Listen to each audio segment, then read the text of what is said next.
گئی، بس طے ہو گئی، فیصلہ ہو گیا، وہ عقود ہے۔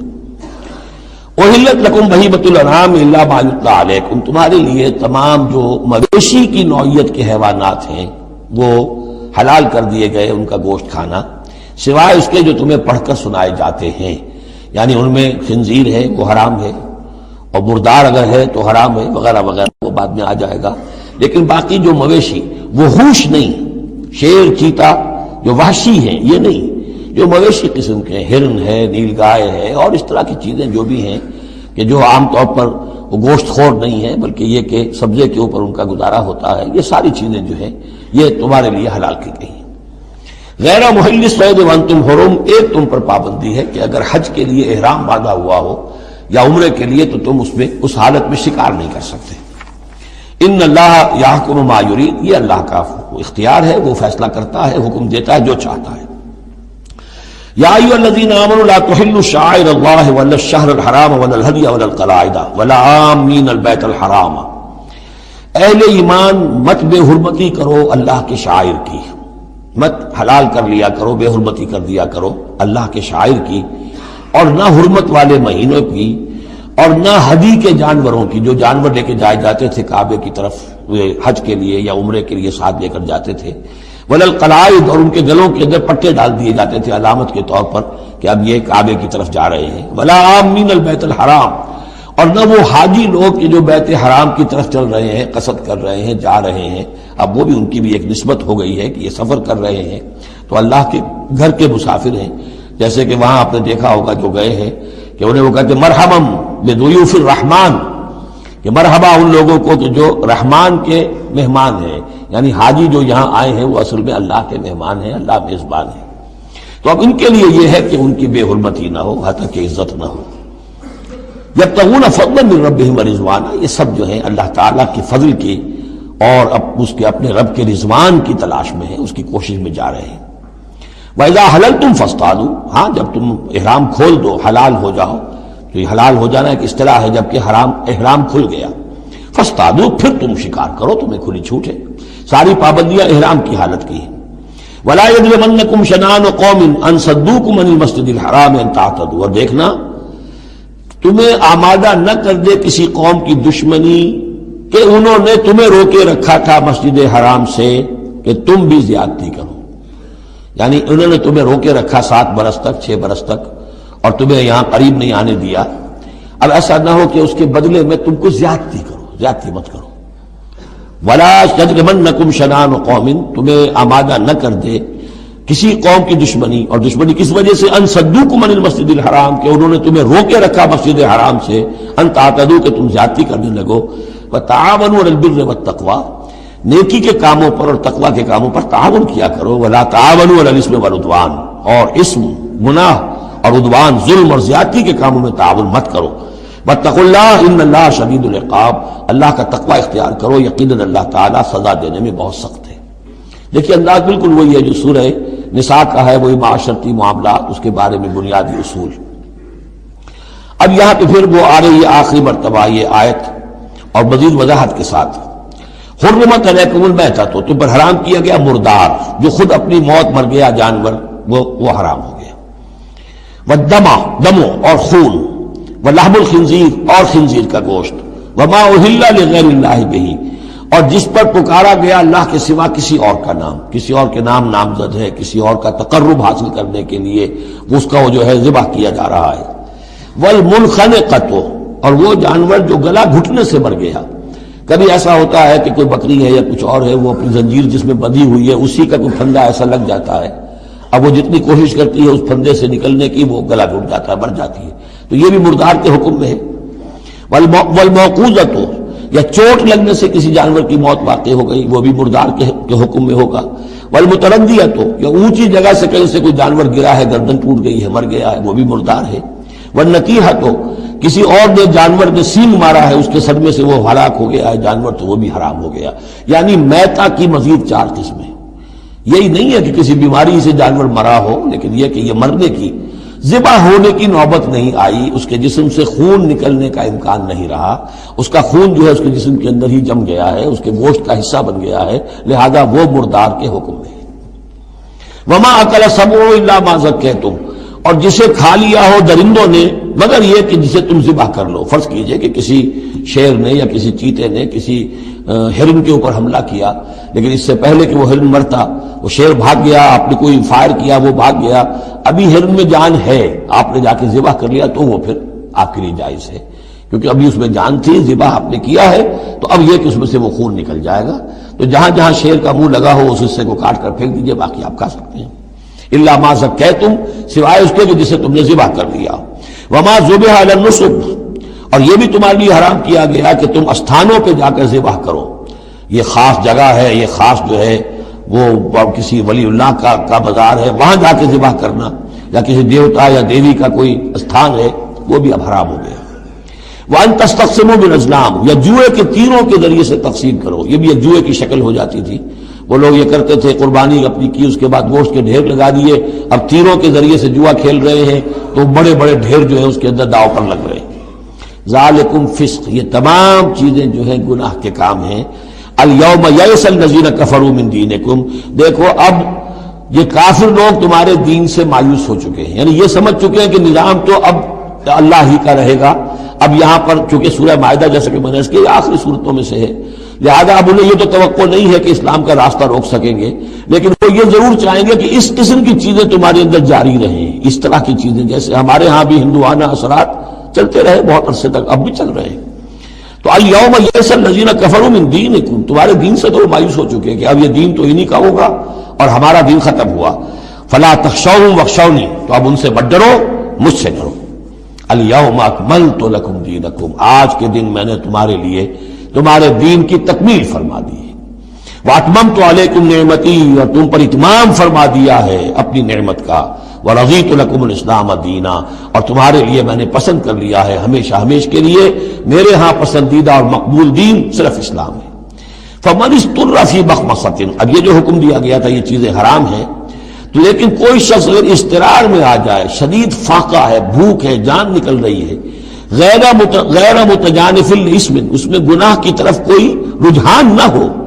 کوئی شرارت دل کے اندر نہ ہو کہ میں نے واقعی یہ سور حرام ہے لیکن ذرا چکھ کے دیکھنا ہی ہے آج تو کیسا ہے، نہیں، جان پر بنی ہوئی ہے لیکن اس قسم کا خیال کوئی نہ ہو. فإن اللہ غفور الرحیم، تو اللہ تعالیٰ غفور اور رحیم ہے. یسألونک ماذا أحل لهم، اے نبی آپ سے پوچھتے ہیں کہ ان کے لیے کیا کچھ حلال ہے. قل أحل لكم الطیبات، تمہارے لیے سب پاکیزہ چیزیں حلال کر دی گئی. وما علمتم من الجوارح مکلبین تعلمونہن مما علمکم اللہ، اور جو تم چھوڑتے ہو سدھاتے ہو شکاری جانوروں کو، جنہیں تم چھوڑتے ہو شکار کے لیے، انہیں تم نے سدھایا ہے، سکھایا ہے اس میں سے کہ جو اللہ نے تمہیں سکھایا ہے. فَكُلُوا مِمَّا أَمْسَكْنَا عَلَيْكُمْ، تو اب وہ اگر جا کر آپ نے کتا چھوڑا ہے، اس نے خرگوش کو پکڑ لیا ہے یا کسی اور جانور کو، فَإِنْ أَمْسَكْنَا عَلَيْكُمْ، اگر انہوں نے روکے رکھا ہے تمہارے لیے اس شکار کو تو اس کو کھاؤ. وَاذْكُرُوا اسْمَ اللَّهِ عَلَيْهِ، اس پر اللہ کا نام لو. وَاتَّقُوا اللَّهَ، اور اللہ تعالیٰ کا تقوی اختیار کرو. إِنَّ اللَّهَ سَرِيعُ الْحِسَابِ، یقیناً اللہ تعالیٰ حساب لینے میں بہت جلدی کرتا ہے.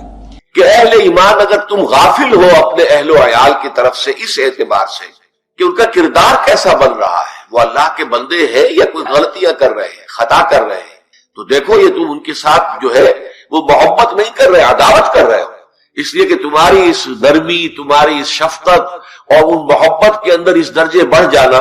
کہ اس میں اللہ تعالیٰ کے جو حرام کردہ امور ہیں ان میں بھی تم ملوث ہو جاؤ، تو یہ گویا کہ در حقیقت تم اپنے آپ سے بھی دشمنی کر رہے ہو اور ان سے بھی دشمنی کر رہے ہو. اپنے آپ سے دشمنی کر رہے ہو کہ تمہاری عاقبت خراب ہوگی، ان سے دشمنی کر رہے ہو کہ ان کی اگر تربیت غلط ہو جائے گی تو گویا کہ وہ جہنم کا نوالا بنیں گے. اب اس تین چیزوں کے پس منظر میں فرمایا جا رہا ہے یا ایھا الذین آمنوا توبوا الی اللہ توبۃ نصوحا، اے ایمان والو، اے ایمان کے دعوے دارو، اللہ کی جناب میں توبہ کرو، لیکن توبہ خالص نصوحا. پہلی بات تو یہ جانیے، میں نے بھی یقیناً پہلے بھی عرض کیا ہوگا لیکن دہرانے میں کوئی حرج نہیں ہے، عربی زبان میں یہ دو الفاظ بہت قریب ہیں، آبا یعوب اوبن اور تابا یتوب توبن یا توبتن. آبا یعوب اوبن بھی ہوتا ہے واپس لوٹنا، لیکن یہ ہے کسی یعنی مادی چیز کی طرف سے واپس لوٹنا. ایک ہے تابا یتوب توبن یا توبتن، وہ کسی فعل سے، مانوی چیز سے پلٹ آنا، لوٹ آنا. چنانچہ ایک بڑی پیاری جو دعا حضور صلی اللہ علیہ وسلم مانگا کرتے تھے، آپ کی مسنون دعاؤں میں سے ہے، جب آپ سفر پر گئے واپس گھر آئے تو گھر میں داخل ہوتے ہوئے آئبونا تائبونا لربنا حامدون، ہم پلٹ کر آ گئے ہیں سفر سے، وطن سے میں پہنچ گئے ہیں، گھر میں داخل ہو رہے ہیں، اور ہم اس حال میں بھی اپنے رب کی جناب میں توبہ بھی کر رہے ہیں، رجوع کر رہے ہیں اللہ کی جناب میں،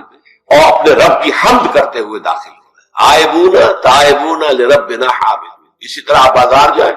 اس کے بعد اپنے گھر میں داخل ہو تو یہ دعا پڑھیں، یہ گویا یہ بہت ہی ایک سمجھیے مبارک، بہت سی اس کے اندر برکات ہوں گی۔ تو اس میں بھی لفظ آبا یعوب و اوبن، تابا یتوب و توبت، یہ دونوں کے بہت قریب آ گئے، آئبونا تائبونا لربنا حامدون، توبو الی اللہ۔ اب الہ کو نوٹ کیجئے، یہ توبہ کا لفظ بھی بہت سے ایسے الفاظ میں سے عربی زبان کے، جیسا کہ اس سے پہلے ہم دیکھ چکے ہیں کہ ایک لفظ ہے رغبہ، رغبت جسے اردو میں ہم بولتے ہیں، رغبہ الہ ہوگا تو کسی شے کی طرف رجحان ہونا، اس کی طرف پیدا ہو جانا، اس کی خواہش پیدا ہو جانا، اور رغبہ عن ہوگا تو کسی چیز سے متنفر ہو جانا، دور ہٹ جانا، دور چلے جانا۔ ورب ایک ہی ہے، پریپوزیشن کی چینج سے بالکل برعکس نتیجہ نکلا ہے۔ ومن رغب عن سنتی فلیس منی، جسے میری سنت پسند نہیں ہے، جو اس سے ہٹتا ہے، پیچھے ہٹتا ہے، اس کو ترک کرتا ہے، اس کا مجھ سے کوئی تعلق نہیں۔ اسی طرح مالا یمیل و میلن، مالا الہ کسی شے کی طرف مائل ہونا، مالا عن اس شے سے ہٹ جانا، پیچھے ہٹ جانا، نفرت ہو جانا۔ اسی میں وہ لفظ تھا صاف، فقط صغت قلوبکما، تمہارے دل جو ہے وہ تو مائل ہو ہی گئے ہیں۔ صغا بھی الہ ہوگا تو اس کے معنی کسی شے کی طرف مائل ہو جانا، عن ہوگا تو کسی شے سے متنفر ہو جانا۔ تو وہاں میں عرض کر چکا تھا لقد صغت قلوبکما، تو اے نبی کی دونوں بیویوں، تمہارے دل تو یقیناً اللہ کی طرف مائل ہو چکے ہیں، توبہ کی طرف مائل ہو چکے ہیں، لیکن زبان سے یہ کہتے ہوئے کہ حضور معاف کر دیجئے غلطی ہو گئی، یہ اس میں ذرا حجاب آ رہا ہے۔ ظاہر بات ہے شوہر اور بیوی کے درمیان جس طرح کا تعلق ہوتا ہے تو اس میں یہ کہ بسا اوقات اپنی غلطی کو واضح الفاظ میں تسلیم کرنے میں کچھ ہچکچاہٹ سی ہوتی ہے۔ تو وہ ایک کیفیت تھی کہ تمہارا دل تو مائل ہو چکا ہے، لیکن یہ کہ تم ذرا زبان سے بھی کہو، اقرار کرو۔ اسی طریقے سے یہ لفظ توبہ ہے، توبہ الہ ہے، کسی کی جناب میں توبہ کرنا۔ جب اللہ تعالیٰ کی طرف توبہ کا لفظ آئے گا تو توبو الی اللہ توبۃ نصوحا، اللہ کی جناب میں توبہ کرو۔ اور جب اللہ تعالیٰ توبہ کرتا ہے، یہ لفظ جو ہے دو طرف استعمال ہوتا ہے، تواب بندہ بھی ہے، تواب اللہ بھی ہے۔ اللہ تواب ہے، بہت توبہ کا قبول کرنے والا، بندہ تواب ہے، بہت زیادہ توبہ کرنے والا۔ وہ حدیث میں آپ کو سنا چکا ہوں، کل بنی آدم خطاؤون وخیر الخطائین التوابون، تمام بنی آدم نہایت خطا کار ہیں، گناہ گار ہیں، غلطیاں ہوتی ہیں، خطائیں ہوتی ہیں، لیکن ان خطا کاروں میں بہتر لوگ وہ ہیں جو بہت توبہ کرنے والے، رجوع کرتے ہیں، پلٹتے ہیں، ان میں پشیمانی پیدا ہو جاتی ہے اور وہ اللہ تعالیٰ کی جناب میں رجوع کرتے ہیں، تو وہ تواب ہیں، بہت زیادہ توبہ کرنے والے۔ لیکن اللہ کی جناب میں توبہ جب بندہ کرتا ہے تو وہ الہ آئے گا، تابہ الہ، اس نے توبہ کی اللہ کی جناب میں۔ اللہ توبہ کرتا ہے یعنی اللہ تعالیٰ جو ہے اپنی نظر شفقت اور نظر رحمت جو پھیرتی تھی اس نے کہ ایک بندے نے گناہ کیا ہے، میرے حکم کی جو ہے خلاف ورزی کی ہے، معصیت کا ارتکاب کیا ہے، تو اللہ تعالیٰ اپنی رحمت اور شفقت کی نگاہ اس سے ہٹا لیتا ہے۔ لیکن جب بندہ توبہ کرتا ہے تو پھر اللہ تعالیٰ بھی رجوع فرماتا ہے اور اپنی شفقت اور رحمت اور مغفرت کے ساتھ بندے کی جانب متوجہ ہو جاتا ہے۔ لیکن وہاں توبہ اعلیٰ آئے گا، تب علینا اے پروردگار ہماری توبہ کو قبول فرما، وہ الہ کے ساتھ آئے گا۔ ہم جب توبہ کریں گے تو وہ الہ کے ساتھ آئے گا۔ تو یہاں فرمایا توبو الی اللہ، اللہ کی جناب میں توبہ کرو، پلٹو، رجوع کرو، اور توبۃ نصوحا، خالص توبہ۔ اس کی جو وضاحت تھوڑی سی میں ابھی کر چکا ہوں کہ خالص توبہ سے مراد کیا ہے۔ یہ نہیں کہ بس توبہ کی ورد ہو رہا ہے اور توبہ جو ہے وہ اس کے کلمات زبان سے ادا کیے جا رہے ہیں۔ بعض لوگ ہیں وہ جو آیت کریمہ ہے اس کا 1.25 لاکھ کا ہو رہا ہے، ورد ہو رہا ہے، کتنا ہو رہا ہے، اس کی تسبیح پڑھ رہے، اس سے کچھ نہیں ہوتا جب تک کہ دل کے اندر گناہ سے نفرت پیدا نہ ہو جائے، حقیقی پشیمانی نہ ہو کہ یہ مجھ سے بہت غلط حرکت سرزد ہوتی رہی ہے، پختہ ارادہ نہ ہو کہ آئندہ یہ کام نہیں کروں گا یا کروں گی، اور یہ کہ بالفعل بھی اس کام کو چھوڑ دیں۔ یہ 3 شرطیں کم سے کم ہیں ان چیزوں میں کہ جو حقوق اللہ میں سے، اللہ تعالیٰ کے حقوق، ان میں کوتاہی ہوئی ہے، ان میں غلطی ہوئی ہے، اس میں انسان نے کسی معصیت کا ارتکاب کیا ہے، تو 3 شرطیں۔ حقیقی پشیمانی نمبر 1، جس کے لیے میں نے اقبال کا شعر آپ کو سنایا تھا جو بالکل نوجوانی کے دور میں انہوں نے کہا تھا، اور کسی، اب میں نام بھول رہا ہوں، کوئی بہت بڑے شاعر تھے، استاد تھے، اساتذہ اور استاد الشعراء، انہوں نے کہا تھا کہ میاں صاحبزادے اس عمر میں، اور یہ شعر اس قدر اونچا شعر ہے کہ موتی سمجھ کے شان کریمی نے چن لیے قطرے جو تھے میرے عرق انفعال کے۔ انفعال کہتے ہیں شرمندگی کو، کہ میں جب شرمندہ ہوا کہ میں اللہ کی جناب میں کیا حرکت کر بیٹھا، تو اس سے میرے پیشانی پر جو پسینے کے قطرے رونما ہوئے، اللہ تعالیٰ نے ان کو موتی سمجھ کے چن لیا۔ اللہ تعالیٰ کو بندے کی توبہ سے اتنی خوشی ہوتی ہے۔ وہ حدیث بھی میں آپ کو سنا چکا ہوں کہ تم اندازہ کرو، ایک شخص ہے کہ جو ایک ریگستان میں لقودق صحرا میں سفر کر رہا تھا، اس کا ایک اونٹ تھا جس پر وہ سفر کر رہا تھا، اسی پر اس کا جو بھی راستے کا کچھ کھانا وانا تھا، خوراک تھی، وہ بھی، اس کی پوٹلیاں بھی تھی اور پانی کی چھاگل بھی بندھی ہوئی تھی۔ تھوڑی دیر کے لیے وہ ایک درخت کے سائے میں بیٹھ گیا استراحت کے لیے، وہ اسی میں آنکھ لگ گئی اس کی۔ اب جب آنکھ کھلی تو دیکھا کہ اونٹ غائب۔ اب اونٹ گویا کہ اس کی زندگی کا واحد سہارا، کہاں جائے گا بغیر اونٹ کے؟ اس دوڑا دائیں بائیں، شمال جنوب مغرب مشرق، سب میں کہیں جہاں تک وہ کر سکتا تھا اسے کہیں اونٹ نظر نہیں آیا۔ تو پھر وہ اسی درخت کی سائے میں آ کر بیٹھ جاتا ہے موت کے انتظار میں کہ اب تو موت ہی آئے گی، نہ کھانے کو کچھ، نہ پینے کو پانی، نہ سواری کہ میں کہیں یہاں سے نکل سکوں۔ اچانک دیکھتا ہے کہ وہ اونٹ تو کھڑا ہوا ہے اور وہ سامان بھی موجود ہے۔ تو اس میں فرق مسرت کی وجہ سے خوشی اتنی شدید ہوتی ہے اسے کہ وہ کہنا تو یہ چاہتا ہے اللہ میں تیرا بندہ ہوں تو میرا رب ہے، لیکن وہ کہہ یہ بیٹھتا ہے اللہ میں تیرا رب ہوں تو میرا بندہ ہے۔ یعنی اتنا وہ اپنے اس میں حواس کھو بیٹھتا ہے خوشی کی وجہ سے۔ اتنی ہی خوشی ہوتی ہے اللہ تعالیٰ کو اپنے کسی گناہ گار بندے کی توبہ سے۔ اب آپ اندازہ کیجئے، یہ ہے جو تشبیہ حضور صلی اللہ علیہ وسلم نے توبہ کی عظمت کے لیے بیان کی۔ تو اس کے حوالے سے، اور میں آپ کو فلسفے کے طور پر بھی بتا چکا ہوں کہ بہت بڑی غلطی جو ہے، جیسے ان دونوں صورتوں کا جو مرکزی مضمون میں نے بتایا تھا کہ خاندانی زندگی میں دو انتہائی کیفیات پیدا ہوتی ہیں، یا میاں بیوی کی موافقت نہیں ہو رہی تو آخری حد ہے طلاق، یا یہ ہے کہ اتنی محبت ہو گئی ہے کہ محبت کی وجہ سے شریعت کی حدود کے اندر رد و بدل ہو رہا ہے۔ تو پہلے کے موضوع کے اوپر سورہ طلاق ہے اور دوسرے موضوع کے اوپر سورہ تحریم ہے۔ تو طلاق کے معاملے میں بھی عیسائیوں سے جو بہت زیادہ غلطی، بہت بڑی سرزد ہوئی، وہ یہ ہے کہ حضرت عیسیٰ نے یہ فرمایا تھا کہ جو شخص اپنی بیوی کو طلاق دیتا ہے گویا کہ ناحق، وہ گویا کہ اس سے زنا کرواتا ہے۔ یعنی یہ کہ طلاق ہو گیا اس کو، اب وہ بیچاری جو ہے وہ بے شوہر کے ہے، عام طور پر مطلقہ سے کوئی شادی نہیں کرتا، تو اب اس کے فتنے میں مبتلا ہونے کا امکان موجود ہے، وہ زناکاری پر آمادہ ہو سکتی ہے۔ تو اس جس شخص نے اسے غلط طلاق دی تھی، در حقیقت وہ ذمہ دار ہوگا اس زناکاری کا جو وہ کر رہی ہے۔ یہ اصل میں ایک اخلاقی تعلیم تھی جس کو کہ انہوں نے قانونی سمجھ لیا اور طلاق کا دروازہ بند کر دیا، حالانکہ شریعت موسوی میں طلاق کا راستہ کھلا تھا، جیسے شریعت محمدی میں کہ اگر کوئی صورت ایسی ہے کہ مزاج نہیں مل رہا ہے تو ٹھیک ہے، علیحدہ ہو جاؤ، سیپریشن کا راستہ کھلا ہوا ہے۔ اگرچہ اللہ کو حلال چیزوں میں سب سے زیادہ ناپسند طلاق ہے، اللہ چاہتا یہی ہے کہ یہ بندن بن جائے تو بنا رہے ساری عمر، لیکن یہ کہ یہ بھی نہیں ہے کہ گھر کے اندر چخ چخ ہوتی رہے، چپکلش چلتی رہے، گھر کے اندر چین نہ رہے، راحت نہ رہے، باہمی اعتماد نہ ہو، اور پھر بھی وہ بندن بنا رکھا جائے، اس کا کوئی فائدہ نہیں۔ تو قانون ہوتا، لیکن اخلاقی تعلیم یہ تھی، جیسے حضور نے فرمایا ابغض الحلال عند اللہ الطلاق، لیکن ساتھ ہی میں نے وہ حدیث بھی آپ کو سنا دی کہ جو شخص اپنی بیوی کی جو بھی اس کی لا یغادر صغیرۃ ولا کبیرۃ الا احصاها ووجدوا ما عملوا حاضرا، ما عملوا، اور وہ پائیں گے جو بھی عمل انہوں نے کیا ہوگا اسے موجود ہے۔ ولا یظلم ربک احدا، تیرا رب کسی پر ظلم نہیں کرے، یہ تمہارے اپنے اعمال ہیں۔ اب دیکھیے یہاں 6 رکوع ختم ہوئے، 7واں رکوع شروع ہو رہا ہے،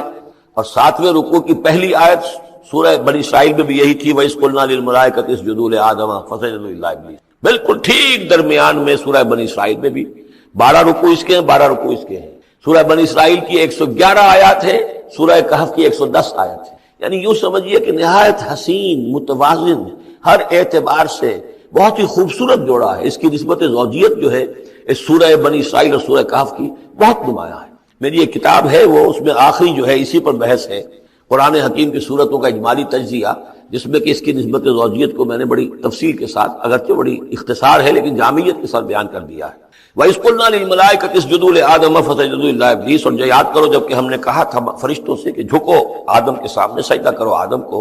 تو ان سب نے سجدہ کیا لیکن نہیں کیا ابلیس نے۔ کان من الجن، اب یہاں وہ حقیقت کھول دی گئی جو بقیہ 6 جگہوں پر نہیں ہے، وہ جنات میں سے تھا۔ ففسق عن امر ربہ، فا یہاں پر اب علت کو ظاہر کر رہا ہے۔ فرشتہ کبھی بھی اللہ کے حکم سے سرتابی نہیں کرتا، فرشتہ اللہ کے حکم کی نافرمانی نہیں کرتا۔ یفعلون ما یؤمرون لا یعصون اللہ ما امرهم، تو یہ جو نافرمانی اس نے کی ہے اس کی وجہ یہ ہے کہ وہ فرشتوں میں سے نہیں تھا، جنات میں سے تھا۔ کان من الجن ففسق عن امر ربہ، تو اس نے وہ نکل بھاگا اپنے رب کے حکم سے، یہ نافرمانی کی اپنے رب کے فرمان کی۔ افتتخذونہ وذریتہ اولیاء من دونی، تو سوچو اے اولاد آدم، کیا تم اس کو اپنا ولی بناتے ہو اور اس کی نسل کو، اس کی اولاد کو، اس کے چیلوں چاٹوں کو، اس کے ایجنٹوں کو، ان سے دوستیاں کاٹتے ہو؟ من دونی، مجھے چھوڑ کر۔ میں تمہارا خیر خواہ، میں نے تمہارے سامنے سارے فرشتوں کو جھکوا دیا، میں نے تمہیں خلافت عرضی عطا فرمائی، تم میری کریشن کا ماسٹر پیس، کلائمیکس، اور تم بدبختو، تم نے مجھے چھوڑ کر دوست بنایا اس شیطان لعین کو اور اس کے ایجنٹوں کو اور اس کی اولاد کو، چاہے وہ اس کے ایجنٹ جو ہیں وہ اس کے صلب سے ہیں، اس کی اولاد سے ہیں، اور یا یہ کہ انسانوں میں سے ہیں۔ افتتخذونہ وذریتہ اولیاء من دونی، کیا تم اسے اور اس کے اولیاء اور اس کی نسل کے لوگوں کو، اس کی اولاد کو ولی بنا رہے ہو مجھے چھوڑ کر، وہم لکم عدو، جبکہ فی الواقع وہ تمہارے دشمن ہیں۔ بئس للظالمین بدلا، کتنا برا بدل ہے کہ جو ان ظالموں نے اپنے لیے اختیار کیا ہے، اللہ کو چھوڑ کر ان کی رفاقت، اللہ کی دوستی چھوڑ کر اس شیطان لعین کی دوستی۔ ما اشهدتهم خلق السماوات والارض ولا خلق انفسهم، میں نے تو ان جنات کو نہ تو انہیں شہید بنایا تھا آسمان اور زمین کی تخلیق کا، اور نہ ان کے اپنی تخلیق کا۔ وما كنت متخذ المضلین عضدا، اور میں ایسے بہکانے والوں کو اپنا مددگار نہیں بنایا کرتا، یہ جو تم نے ان کو میرے برابر بنا دیا، اس کو مجھے چھوڑ کر انہیں ولی بنا لیا، ان کی دوستی کر رہے ہو، تو آسمان کی اور زمین کی تخلیق میں، بلکہ خود ان کی تخلیق میں وہ کوئی اس کے شاہد نہیں ہے۔ وَيَوْمَ يَقُولُ نَادُوا شُرَكَائِيَ الَّذِينَ زَعَمْتُمْ، اور جس دن کہ اللہ کہے گا کہ پکارو ذرا میرے ان شرکاء کو جن کا تمہیں زوم ہو گیا تھا، تمہیں گمان تھا کہ وہ میرے شریک ہیں، فَدَعُوهُمْ، تو وہ پکاریں گے ان کو، فَلَمْ يَسْتَجِيبُوا لَهُمْ، تو وہ انہیں کوئی جواب نہیں دیں گے۔ وَجَعَلْنَا بَيْنَهُمْ مَوْبِقًا، اور ان کے درمیان ہم ہلاکت والی گھاٹی حائل کر دیں گے، خلیج حائل کر دیں گے، کہ وہ جو شرکاء چاہے اولیاء اللہ ہی ہوں اور چاہے وہ انبیاء ہوں اور چاہے فرشتے ہوں، لیکن وہ کہ خلیج حائل ہوگی ہلاکت کی، وہ ان کی مدد کے لیے یا ان کی بات سن کر ان کے سفارش کرنے کے لیے نہیں آ سکے۔ وَرَأَى الْمُجْرِمُونَ النَّارَ، اور مجرمین جو ہیں، ظالم، گناہ گار، کافر، وہ دیکھیں گے آگ کو کہ اب یہ ہے جس میں ہمیں جھونکا جانا ہے۔ فَظَنُّوا أَنَّهُمْ وَاقِعُوهَا، اور انہیں یقین ہو جائے گا کہ اب وہ اس میں ڈال دیے جائیں گے۔ وَلَمْ يَجِدُوا عَنْهَا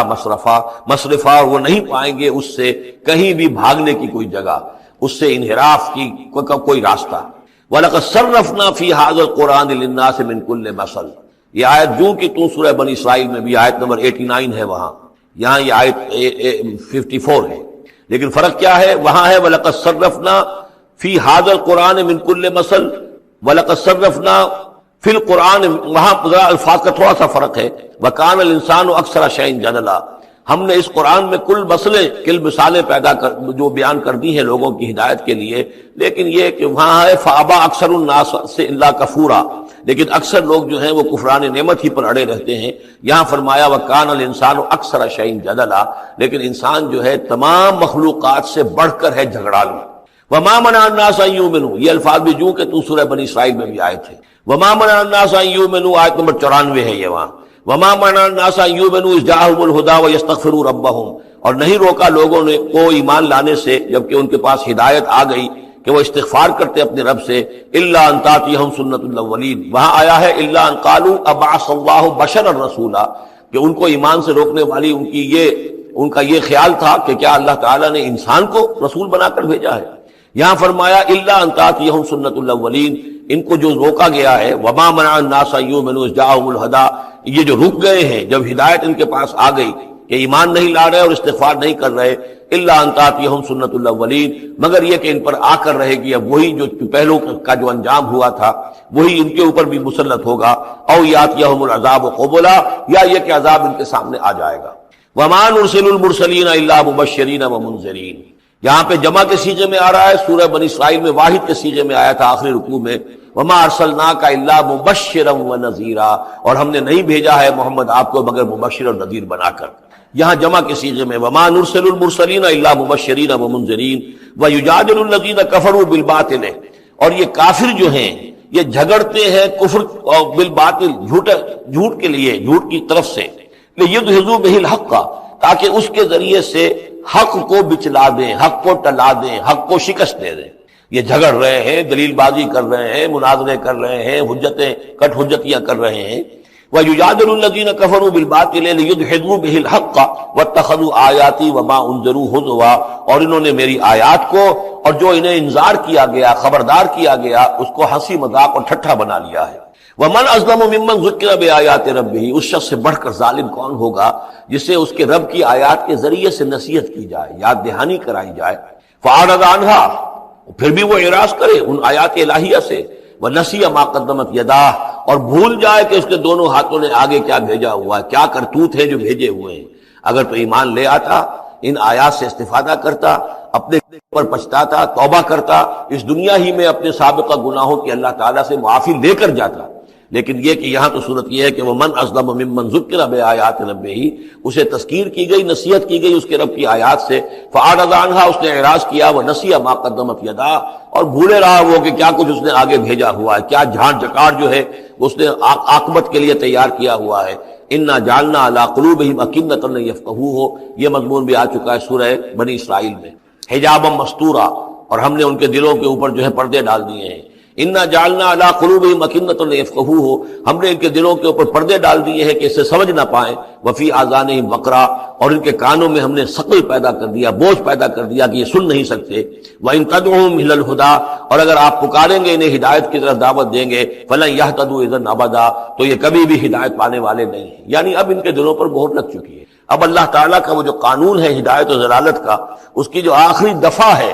وہ ان کے اوپر لگ چکی ہے، ان کے اوپر اپلائی ہو چکی ہے۔ وَرَبُّكَ الْغَفُورُ ذُو الرَّحْمَةِ، اور آپ کا رب جو ہے بہت بخشنے والا ہے، بہت رحمت والا ہے۔ لَوْ يُؤَاخِذُهُم بِمَا كَسَبُوا لَعَجَّلَ لَهُمُ الْعَذَابَ، اگر وہ جو کچھ بھی ان کی کمائیاں ہیں، جو کرتوت ہیں، ان کے اوپر فوراً مواخذہ کر لیتا تو بہت جلدی ان کو عذاب جو ہے بھیج دیتا۔ اس سے پہلے آ چکا ہے، پھر زمین کے اوپر تو کوئی ایک انسان بھی باقی نہ رہتا اگر فوری طور پر انسان کو جو ہے سزا دے دی جائے۔ لَعَجَّلَ لَهُمُ الْعَذَابَ، تو اللہ تعالیٰ یقیناً بہت جلدی دے دیتا ان کو عذاب۔ بل لَهُم مَوْعِدٌ، نہیں، ان کے لیے ایک وقت ہے، وعدے کا وقت ہے جو معین ہے۔ لَن يَجِدُوا مِن دُونِهِ مَوْعِلًا، وہ اس سے کہیں سرکنے کی جگہ نہیں پائیں گے۔ جب وہ اجل آ جائے گی، جب وہ موعد آ جائے گا، جو وعدے کا وقت آ جائے گا، پھر جیسے پہلے ہم پڑھ چکے لا يستقدمون ولا يستاخرون، نہ اب آگے جا سکیں گے نہ پیچھے۔ وَتِلْكَ الْقُرَىٰ أَهْلَكْنَاهُمْ لَمَّا ظَلَمُوا، اور یہ وہ بستیاں ہیں جن کا کہ ذکر ہم قرآن مجید میں بار بار کر چکے ہیں۔ یہ احقاف کے اندر جو لوگ آباد تھے، اور یہ جو حجر میں لوگ تھے، اصحاب الایکا تھے، وہ عمورہ اور صدوم کی بستیاں تھیں۔ وَتِلْكَ الْقُرَىٰ أَهْلَكْنَاهُمْ لَمَّا ظَلَمُوا، ہم نے ان کے رہنے والوں کو ہلاک کیا جبکہ انہوں نے ظلم کی روش اختیار کی، شرک کی اور کفر کی روش اختیار کی۔ وَجَعَلْنَا لِمَهْلِكِهِمْ مَوْعِدًا، اور ان کی بھی ہلاکت اور بربادی کے لیے ہم نے ایک وعدے کا وقت معین کر دیا تھا، اس وقت معین سے پہلے عذاب ان پر بھی نہیں آ سکتا تھا۔ وَإِذْ قَالَ مُوسَىٰ لِفَتَاهُ لَا أَبْرَحُ حَتَّىٰ أَبْلُغَ مَجْمَعَ الْبَحْرَيْنِ أَوْ أَمْضِيَ حُقُبًا، اب یہ دو رکوع ہیں کہ جن میں حضرت موسیٰ علیہ السلام کے ایک سفر کا ذکر ہے۔ روایات میں جو بات معلوم ہوتی ہے، اور وہ اس قرآن مجید کے بیان کے ساتھ وہ چیز مطابقت رکھتی ہے، اس لیے بیان کر رہا ہوں کہ حضرت موسیٰ کو اللہ تعالیٰ نے حکم دیا کہ فلاں جگہ پر جاؤ اور وہاں تمہیں ہمارا ایک بندہ ملے گا، اور وہ بندہ جو ہے بہت صاحب علم ہے، کچھ عرصہ اس کے پاس رہو۔ ہو سکتا ہے کہ یہ حضرت موسیٰ علیہ السلام کا بھی ابتدائی دور ہو نبوت کا، اور جیسے کہ اللہ تعالیٰ نے ہمیں معلوم ہے روایات سے 3 برس تک جو حضور صلی اللہ علیہ وسلم کی تعلیم کا بندوبست کیا ہے،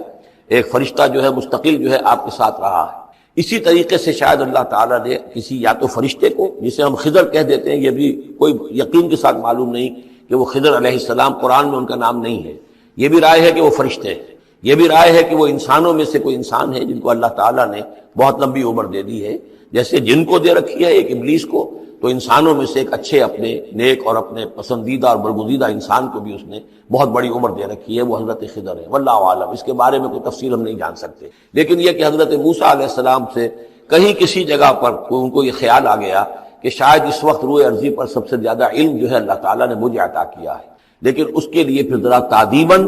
اور تربیتاً اور تعلیماً اب انہیں کہا گیا کہ فلاں ہمارا بندہ فلاں جگہ جاؤ، تمہاری ملاقات ہوگی، کچھ دیر اس کے پاس رہو اور دیکھو کہ وہ اس سے کیا حکمت تم سیکھ سکتے ہو۔ اب اس کے لیے حضرت موسیٰ نکلے ہیں اپنے نوجوان ساتھی خادم کے ساتھ، یوشع ابن نون ان کو ساتھ لے کر۔ وَإِذْ قَالَ مُوسَىٰ لِفَتَاهُ لَا أَبْرَحُ حَتَّىٰ أَبْلُغَ مَجْمَعَ الْبَحْرَيْنِ، اور جب کہا موسیٰ نے اپنے اس نوجوان ساتھی سے جن کا نام یوشع ابن نون ہے کہ میں نہیں باز آؤں گا یہاں تک کہ چلتا رہوں اور پہنچ جاؤں مجمع البحرین تک، جہاں پر کہ دونوں دریا مل جاتے ہیں، او امضیہ حقبا، یا پھر میں چلتا رہوں گا چاہے وہ مجھے سینکڑوں برس گزر جائیں، میں چلتا رہوں گا۔ بتایا گیا تھا مجمع البحرین پر وہ ملے گا، اور خاص نشانی اس کی بتا دی گئی تھی کہ ہمارا وہ بندہ وہاں ملے گا تمہیں۔ اب مجمع البحرین پر بھی اختلاف ہے، ایک کا تو خیال یہ ہے، وہ جو نقشہ میں نے آپ کو دکھایا تھا، کہ یہ جو ریڈ سی ہے، اس کی جو دو کھاڑیاں ہو جاتی ہیں، تو ان کا جو مقام اتصال ہے گویا کہ وہاں بھیجا گیا کہ یہاں پر، لیکن صحیح رائے زیادہ جو ہے وہ یہ ہے کہ یہ جو دریائے نیل آتا ہے مصر میں، تو یہ سوڈان سے آتا ہے، تو دو دریا مل کر یہ دریا بنتے ہیں، النیل الازرق اور النیل الابیض، ایک سفید رنگ کا پانی ہے اور ایک میں نیلے رنگ کا پانی ہے۔ یہ نقشہ ہمیں بھی اٹک پر نظر آتا ہے، دریائے سندھ جو تربیلا سے نکل کر پانی آتا ہے وہ نیلے رنگ کا ہے، اور جو دریائے کابل کا پانی آ رہا ہوتا ہے مغرب سے، تو اس کا وہ پانی گدلا ہے، اور کافی دور تک پھر ہمیں نظر آتا ہے کہ یہ دریائے کابل کا پانی چل رہا ہے گدلے رنگ کا، اور یہ صاف صاف پانی جو ہے دریائے سندھ کا چل رہا ہے۔ تو اسی طرح کا معاملہ وہاں پر ہے، نیل جو ہے نیلا نیل اور سفید نیل، النیل الازرق اور النیل الابیض، وہاں پر پہنچے ہیں کہیں یہ یوں سمجھیے خرطوم کے آس پاس، کہ میں اب چلتا جاؤں گا۔ فلما بلغا مجمع بینہما، جب یہ پہنچ گئے اس دونوں دریاؤں کے ملنے کی جگہ پر، نسیا حوتہما، یہ بتا دیا گیا تھا کہ ایک جو مچھلی ہے تل کر اس کو ساتھ لے لینا تاکہ تمہارے وہ غذا کا کام بھی دے گی، اور اسی کو نشانی بنانا تھا اللہ نے بتانے کے لیے کہ کس جگہ پر وہ اس شخص سے ملاقات ہوگی۔ جب وہ پہنچے ان دونوں کی مجمع کے مقام پر، نسیا حوتہما، دونوں بھول گئے اپنی اس مچھلی کو، فاتخذ سبیلہ فی البحر سربا، اور وہ مچھلی جو ہے وہ زندہ ہو کر، حالانکہ بھنی ہوئی تھی تلی ہوئی تھی، وہ زندہ ہو کر اور اس نے وہ سرنگ سی بنا کر اور سمندر میں چلی گئی۔ فلما جاوزا، اب یہ نقشہ جو ہے یہ ان کے جو ساتھی تھے یوشع ابن نون، انہوں نے دیکھا ہے اپنی نگاہ سے کہ یہ معاملہ ہوا ہے، لیکن یہ کہ اس کا تذکرہ کرنا حضرت موسیٰ علیہ السلام سے بھول گئے۔ فلما جاوزا، جب وہ وہاں سے آگے نکل گئے،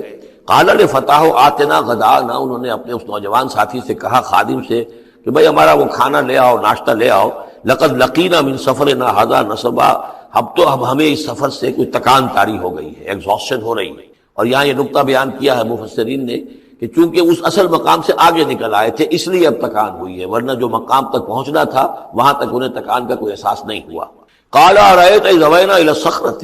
اس نوجوان نے یہ کہا خادم نے کہ آپ دیکھیے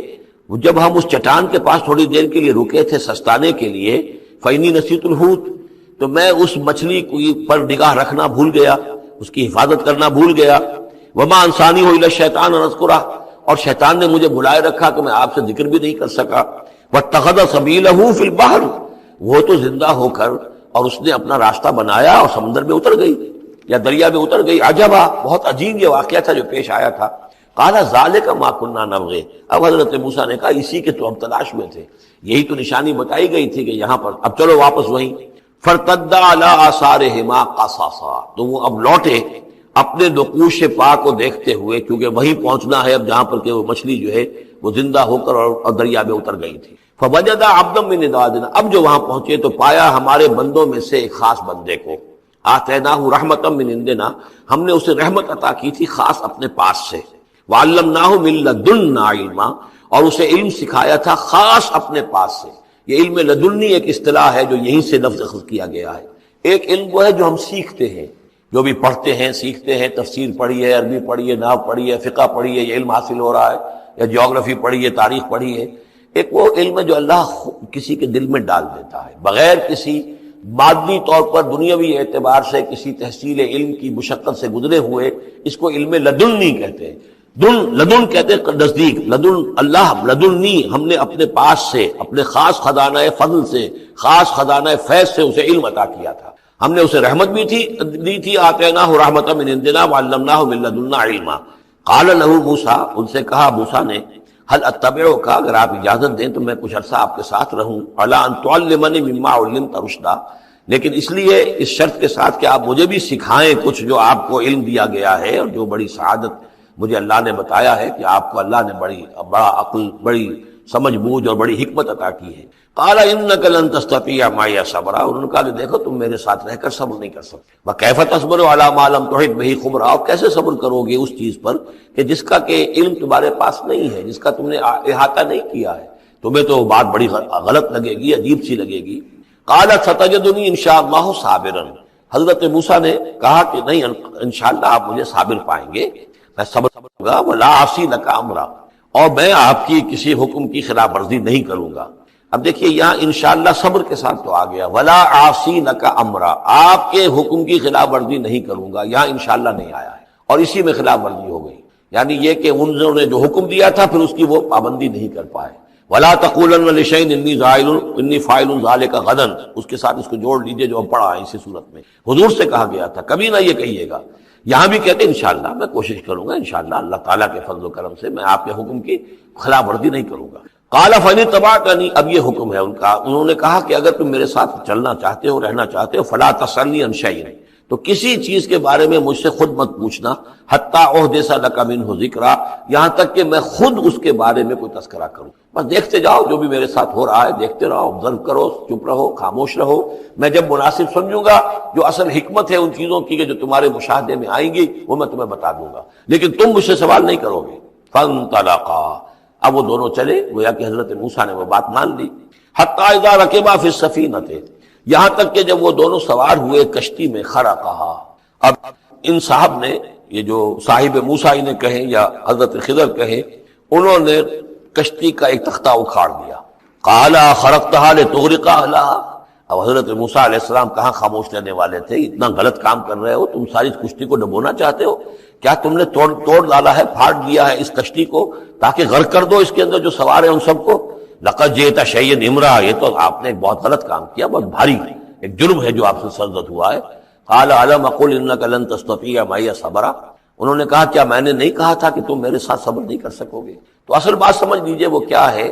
کہ دنیا میں جو ظاہر میں کوئی عمل ہو رہا ہوتا ہے ہم اس کو دیکھتے ہیں، اس کے پیچھے اللہ کی کیا مشیت کام کر رہی ہے وہ ہمیں نظر نہیں آتا۔ بظاہر کوئی شے ہمارے لیے بری ہے، اس کے پیچھے کوئی خیر آ رہا ہے، ہم اس بری چیز کو برا سمجھ کر اور وہ ہم جو ہے نالا و شیون کا معاملہ اختیار کر دیتے ہیں۔ عسیٰ ان تکرہوا شیئا وہو خیر لکم وعسیٰ ان تحبوا شیئا وہو شر لکم واللہ یعلم وانتم لا تعلمون، یہ ہے اصل میں وہ بات کہ جو سورہ بقرہ میں ہم نے پڑھی تھی۔ ہو سکتا ہے تم کسی چیز کو برا سمجھو جبکہ حقیقت میں وہ تمہارے لیے بہتر ہو، اور ہو سکتا ہے کہ تم کسی چیز کو اچھا سمجھو، حقیقت میں تمہارے لیے وہ مضر ہو، اللہ جانتا ہے تم نہیں جانتے۔ تو تفویض الامر ہونا چاہیے اللہ کی طرف، اے اللہ جو تجھے میرے لیے پسند ہے۔ لیکن یہ جو بھی فرشتے کر رہے ہوتے ہیں، اور ظاہر بات ہے یہ بھی ہو سکتا ہے فرشتے ہوں یا اولیاء اللہ میں سے کسی کی روح ہے، تو جیسا کہ شاہ ولی اللہ کا قول میں نے آپ کو سنایا ہے کہ وہ بھی ملائکہ کے طبقہ اسفل میں شامل ہو جاتے ہیں اور وہی اللہ تعالیٰ کے احکام کی جو ہے تنفیذ کرتے ہیں۔ تو یہ شرعی احکام نہیں ہے، یہ تکوینی احکام ہے۔ کسی کا بچہ جو ہے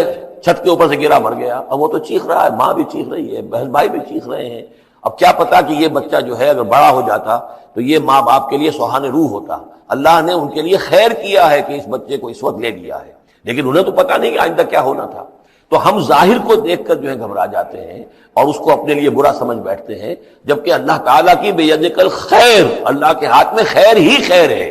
لیکن ہماری شارٹ سائٹڈنس ہے کہ جس کی وجہ سے ہم چیزوں کو کسی اور رنگ میں لے رہے ہیں۔ اس کے لیے یہ تین واقعات ہیں کہ جو انہوں نے دکھائے گئے۔ قال لا تؤاخذنی بما نسیت ولا ترهقنی من امری عسرا، تو انہوں نے کہا، حضرت موسیٰ نے عرض کیا لا تؤاخذنی بما نسیت، مجھ سے مواخذہ نہ کیجئے اس پر کہ میں